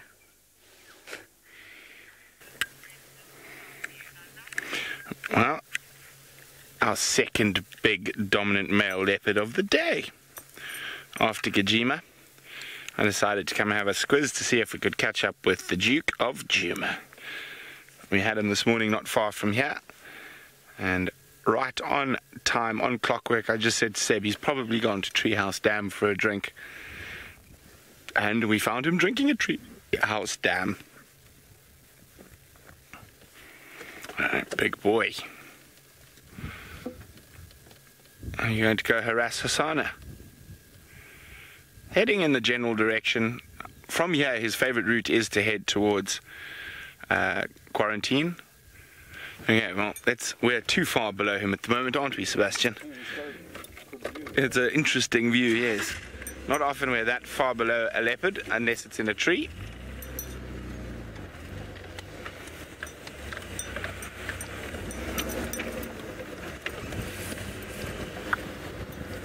Okay. Oh, lots of leopards. 3 different boys this afternoon. Not something you get every day.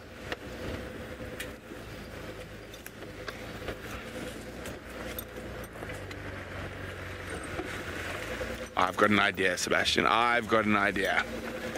Are you ready for this? Is everyone ready? This is going to be epic. Let me drive along the little shoulder. We're going to sit eye level with him in this beautiful light.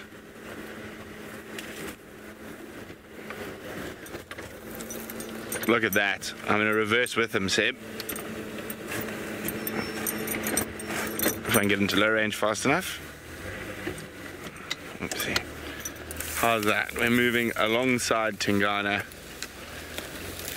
and he's right at our eye level.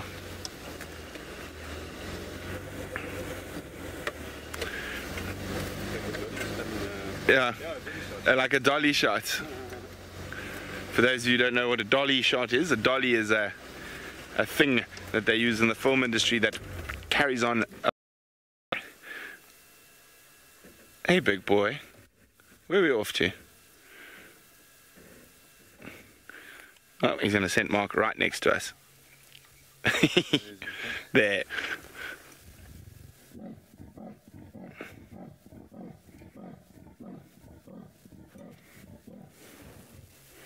He is definitely one of the most vocal male leopards I've ever come across, in terms of the fact that he vocalizes.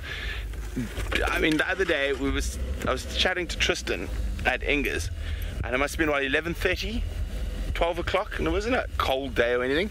All of a sudden, just below, Tingana starts calling in the middle of the day. He's a very vocal kitty. And that's why when he goes quiet, like he has been for the last few days, we're almost certain he's on a kill somewhere.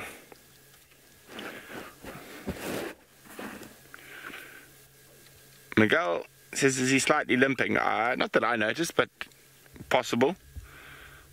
Most of these big cats are. No, I don't think he's limping. No, he's not limping.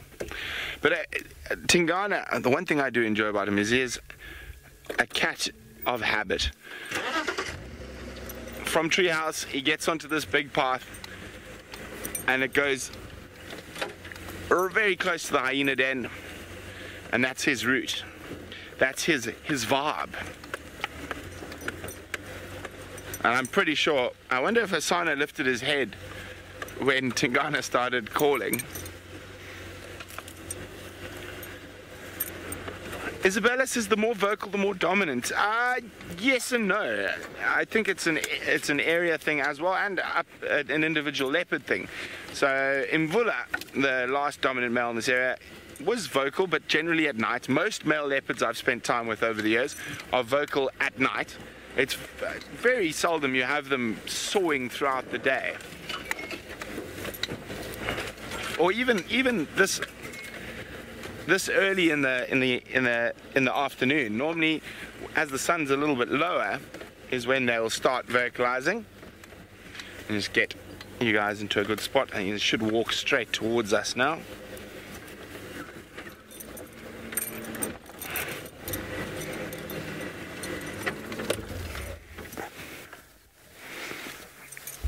There he comes down his favorite path.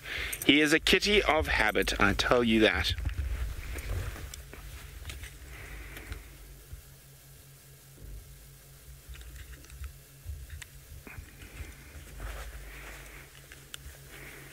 Big boy.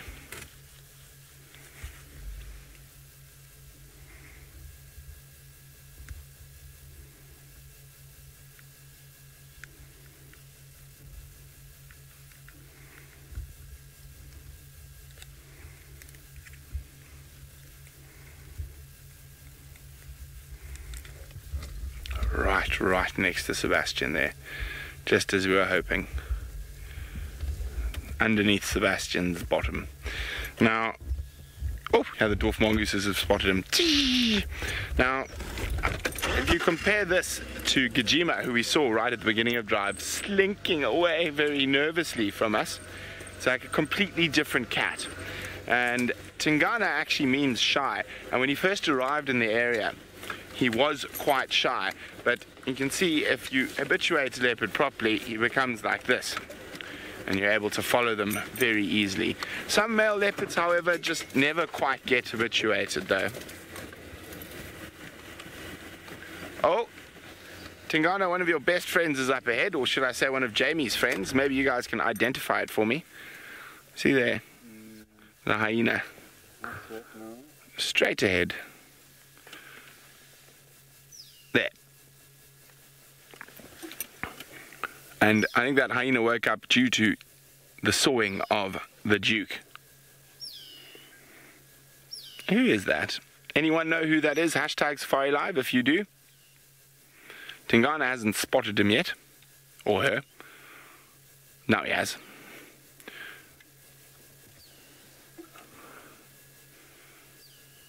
Look at him go down, trying to hide from the hyena.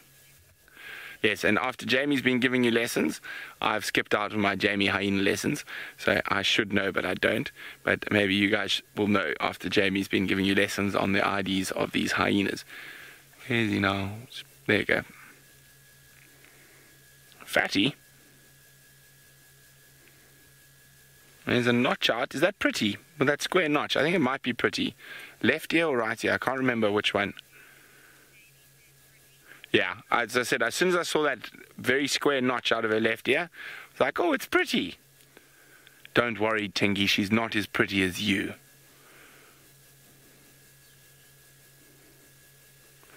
Seb, yeah.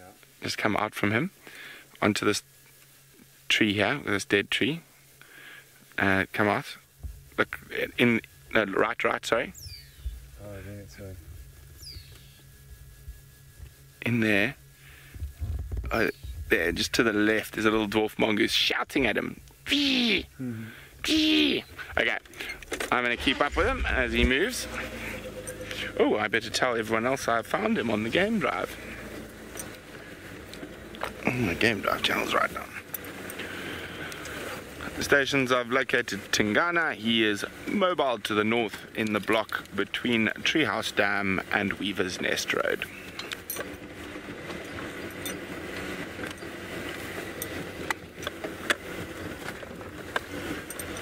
Make your way.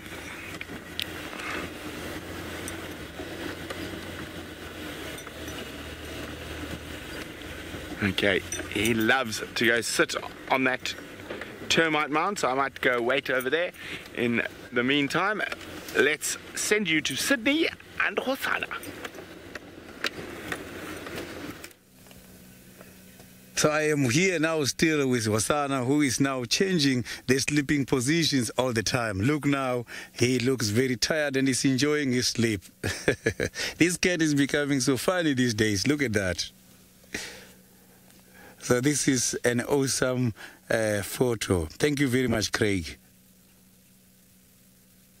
So you can see that he is on a deep sleep at the moment.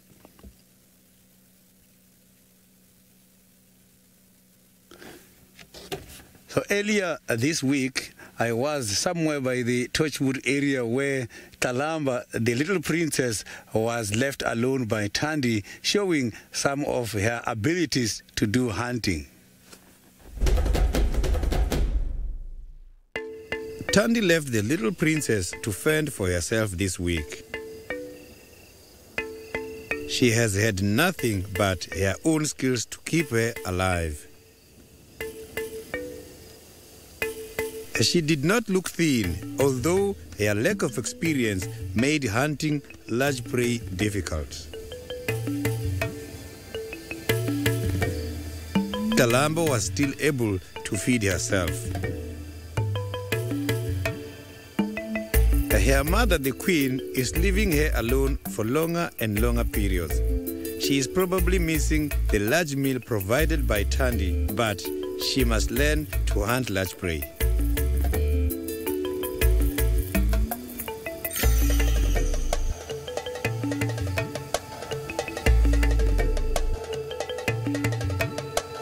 Her stomach was finally satisfied by an impala eel. We are not sure if she managed to kill it or if she found it dead. Only the little princess knows.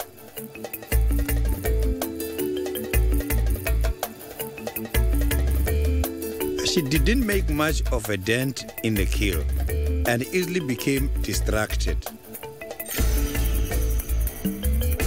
She was unable to hoist the heavyweight dinner, so a hyena stole it, but at least Kalamba's stomach was satisfied.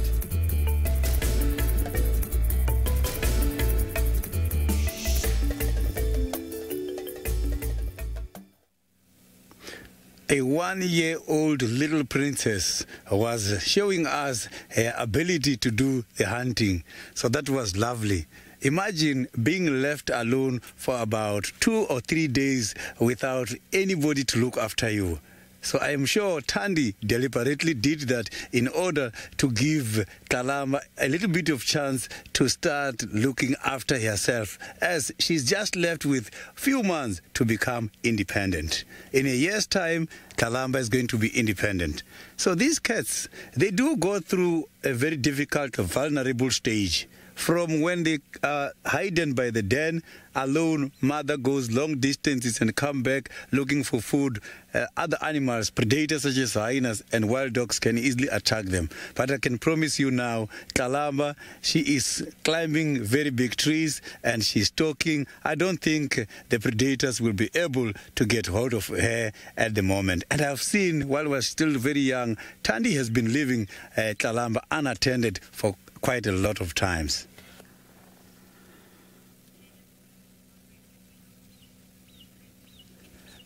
Jennifer, I haven't seen Thandi for quite a long time, but I heard by some of the guys, Thandi has just been spotted around Torchwood area. She is around here. Leaving behind a little princess is normal to the leopards. When they're growing, they have to do that so that they can equip their little ones with the good skills of survival.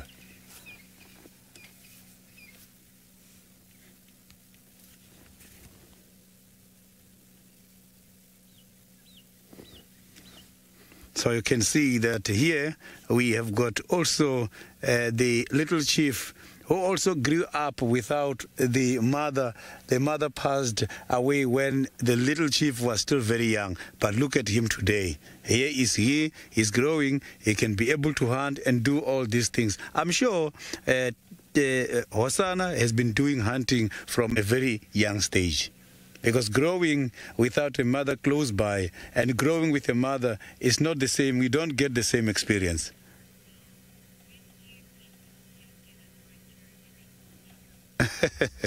This cat is going to get his own going to be 3 years by next year, February. And when it's 3 years, from 3 years to 4 years, because normally the leopards, they do start to establish their own territory when they're about 4 years and above.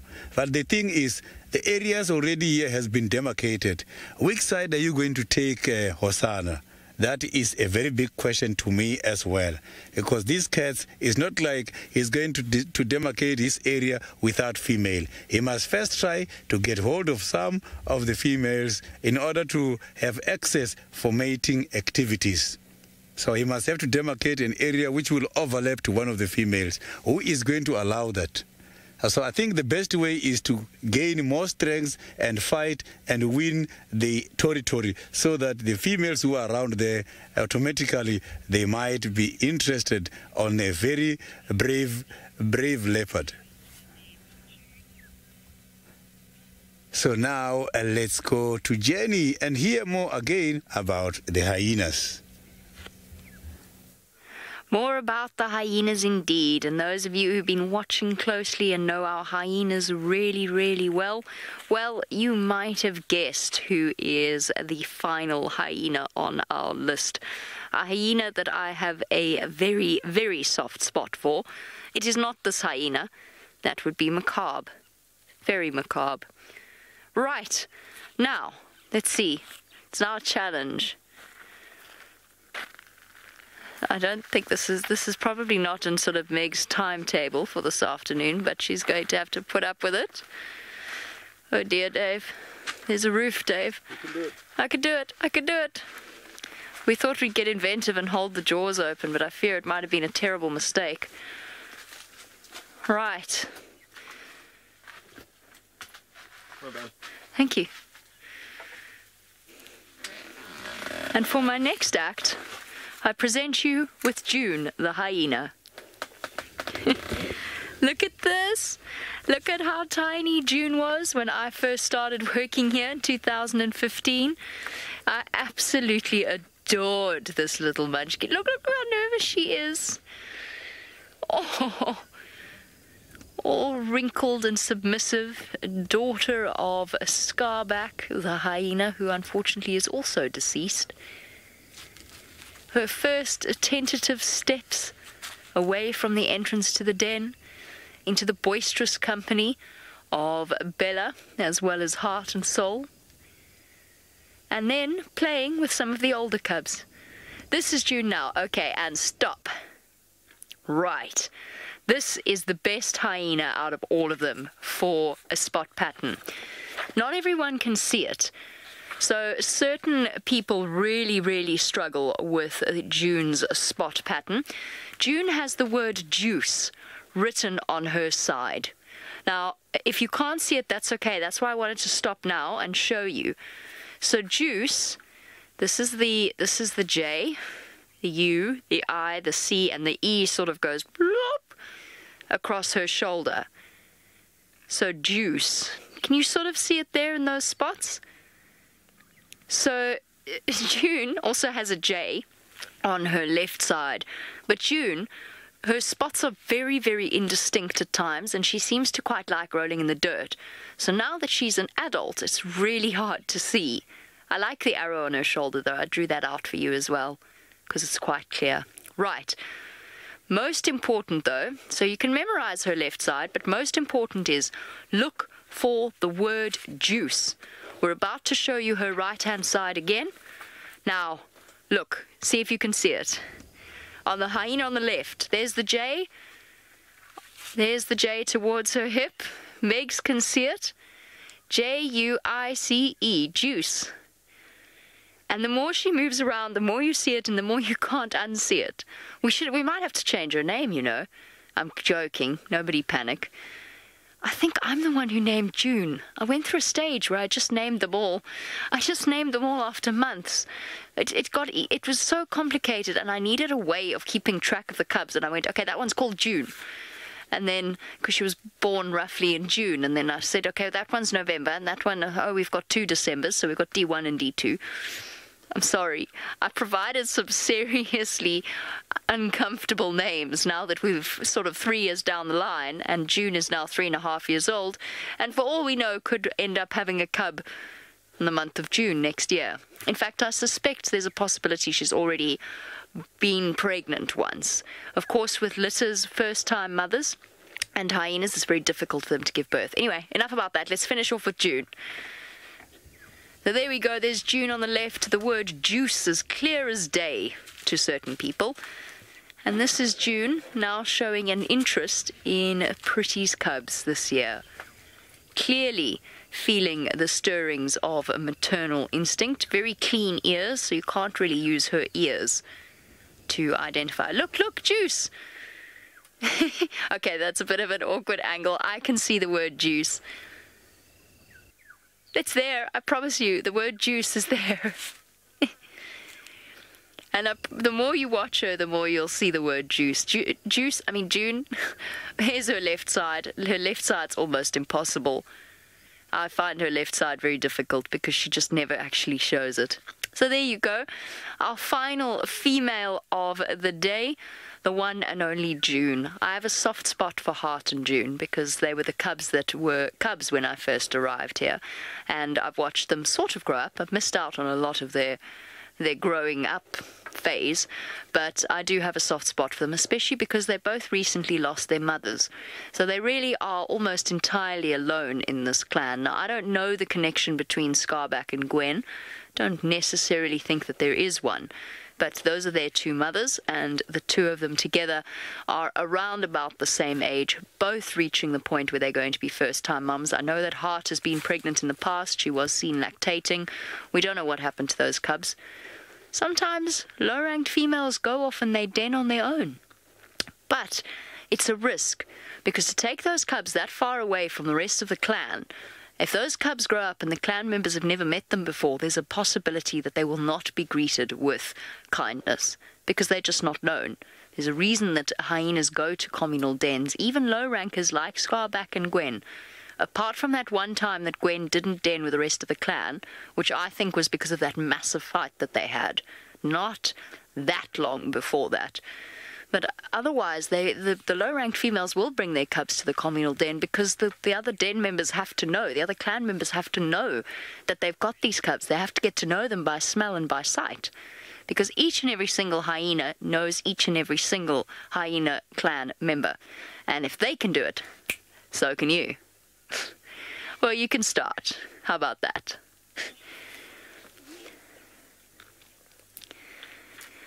Jenica, my hyena's lost a tooth. Jenica wants to know when a hyena like Corky will stop. Oh dear. Okay, I'm going to stop touching that. Well, looks more intimidating without a tooth anyway, and it fits with our story of age. When will a matriarch like Corky stop ruling the clan? Sometimes what happens is they get to the point where they're sort of 12, 13, 14 years old, and they really actually don't want to be dominant anymore. I think they're just getting too old, where they actually show support for a certain female to step up and take their place. And the younger females start to dominate them a little bit more, until eventually they fade into obscurity. But when that will happen, no one knows. The reflexes are just slightly slower on an older female. We saw it with Corky. She did stand her ground at the den, but only for a split second, and then she ran, but she did admittedly run into a giant fallen tree. And that's why the lion caught her. And mistakes like that, in that case she was very lucky, but mistakes like that cost an animal its life. And you saw how James's hyena really, really fought for it, even though it was desperately injured. But if those lions had meant to, they were really serious about that, or if they'd had a male with it, that would have been it. That would have been it for that hyena. And the same would have applied for Corky if she hadn't fought back as hard as she did. She even grabbed him by the lip at one point and sort of pulled it aside. It's so cool if you watch it very slowly. And that brings us to the conclusion. That's a failed one. We'll put that over there. That brings us to the conclusion of all 5 hyena females. Not counting Intima because she's not quite there yet. Artie. How's that? That combined with one tooth. My collection of spots, I hope it made sense to you. and one tooth. Right. We have a lot more to keep track of when it comes to spot patterns. At least our leopards keep things relatively simple.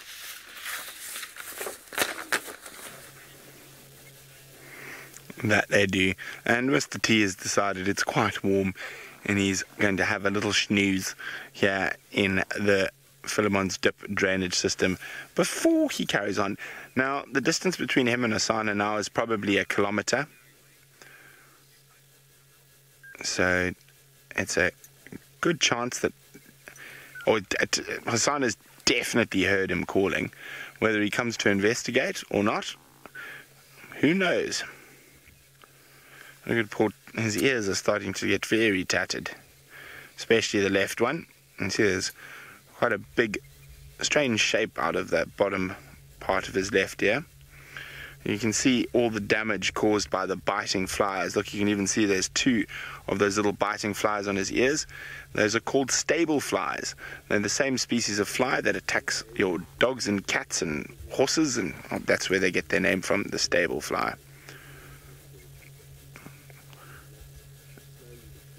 He is getting on Mr. T, but he is in immaculate condition at the moment.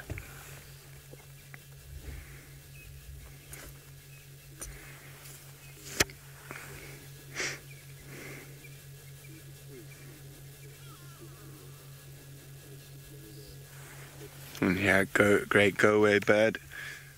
I spotted him.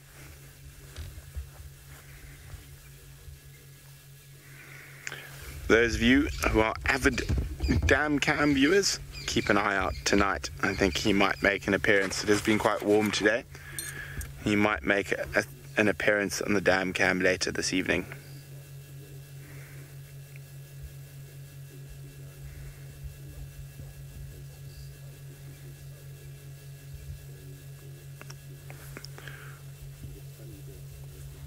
Quite hot, breathing quite heavily. He has moved about 1 kilometer or so from since we found him, and walking quite steadily apart from his little hiding from the hyena game. We're not far from the hyena den, probably 200 meters from the hyena den.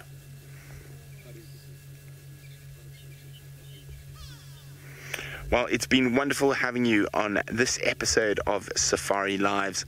And let's send you back to Jamie to wrap it all up with some more hyena info.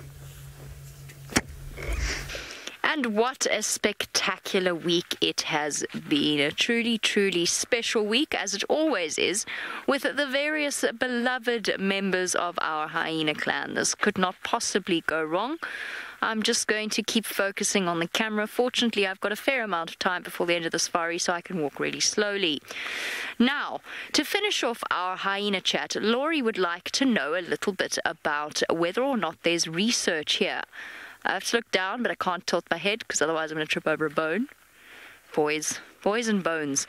Now, Laurie would like to know a little bit about whether or not there's any research being done here on Djuma Private Game Reserve, as opposed in a similar way that there is in the Mara.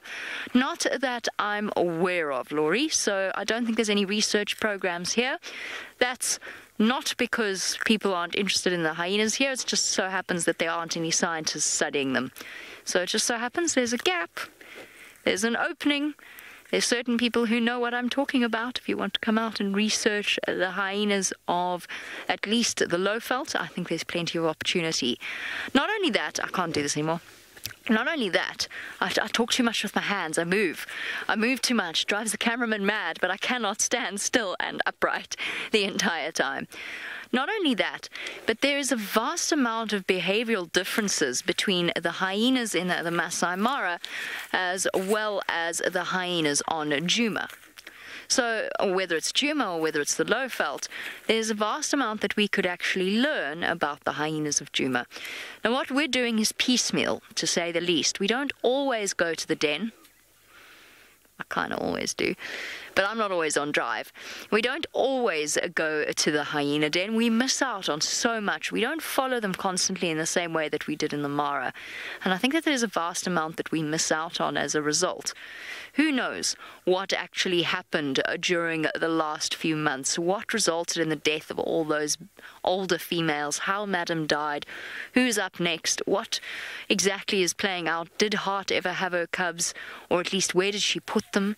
Will June have cubs soon? Hopefully soon. Got a feeling it's going to be soon.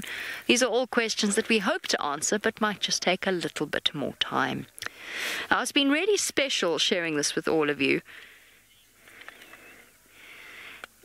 Carla, you say it was interesting, and thanks for showing you the drawings. I hope they made sense. I did put a fair amount of time into them, and it was really quite complicated to try and do.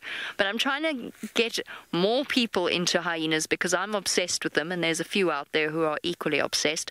And they're fascinating animals, and they deserve just as much attention as our lions and our leopards. That doesn't mean that we miss out on attending to our lions and our leopard characters. So we love Tingana, we love Hosanna, we love the Sausage Tree Pride, we love Tundi and Tlalamba, and we will still watch them each and every single day. And thus we draw to the end of our 23rd episode of Safari Lives. Can you believe it? The year has flown by.